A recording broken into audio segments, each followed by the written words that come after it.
পেরিয়েছে 4 বছর, এখনো টাটকা পুলিয়ামার ক্ষত প্রতিটি ভারতবাসীর মনে। 2019 সালের এই দিনটিতেই জঙ্গিদের হামলায় শহীদ হয়েছিলেন 40 জন জওয়ান। ঘটনায় কেঁপে উঠেছিল দেশের মাটি।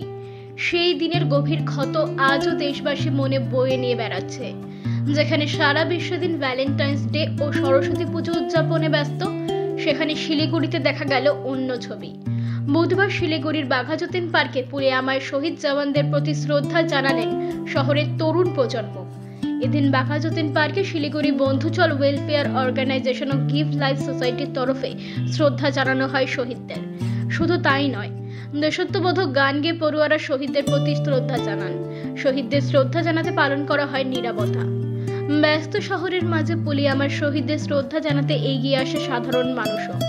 শিলিগুড়ি থেকে পার্থপ্রতিম দাসের report, U Bangla TV. U Bangla TV, হৃদয় ছুঁয়ে যায়।